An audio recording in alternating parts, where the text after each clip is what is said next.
Hello lovelies, welcome back to my channel. Welcome. If this is your first time of stopping by, I say welcome. Please consider subscribing.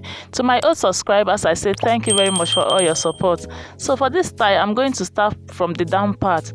I deducted my half length 11 inches from the actual measurement, so the remaining measurement is what I used to cut out the down part of it.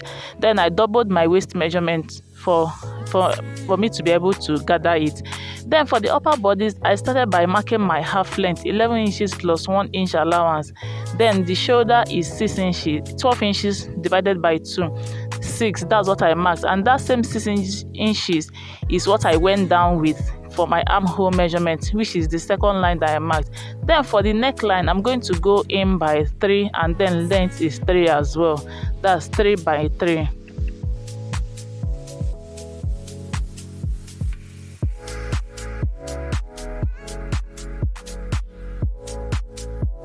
Then for the shoulder slope, I'm going to go down by 1 inch and then connect it to the next neckline, which I already marked. Then also curve the armhole to meet the bust measurement. Then I'm going to go ahead to insert my waist measurement, which is 24 inches divided by 4, and that's what I marked, and then I connected the line, and that's it. Please, if you haven't subscribed to my channel, please, what are you waiting for? Hit on that subscribe button. We have beautiful styles coming up on this channel, more beautiful styles. I have some already, and I hope to see you in my next video. Don't forget to turn on your notification bell.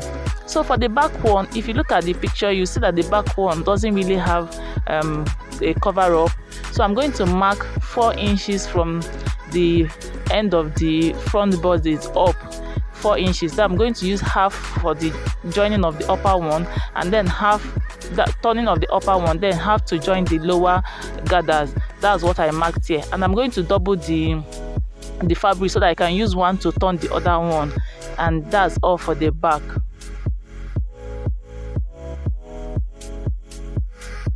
I just went in at the armhole line and connected it to the shoulder and then to the bust measurement, because I wanted it to have a little bit of more curve there, as you can see.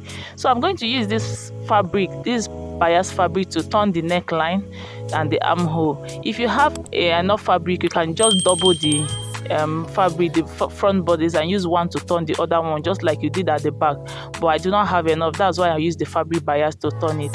So I'm going to go ahead and insert my measurements, then know the allowance that is remaining. The allowance that that is what I'm going to use to fold the two sides together. Then for the back bodies, I'm going to go ahead and place the front side facing the front, and then sew it together, the two sides and down one, and then turn it inside out, just like this.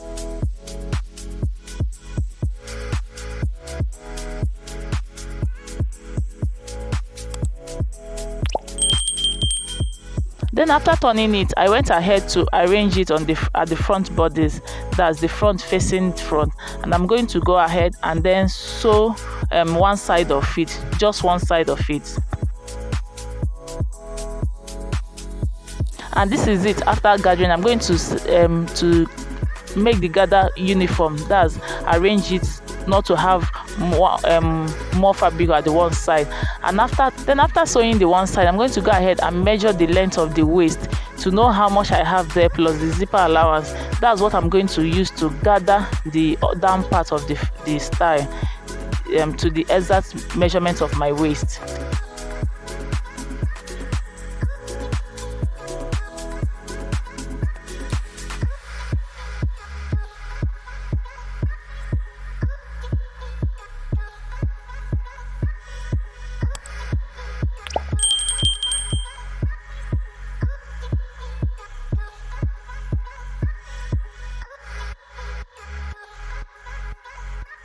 So then the next thing is to sew down the two sides together, arrange it well, and then sew it together, and then attach my zip.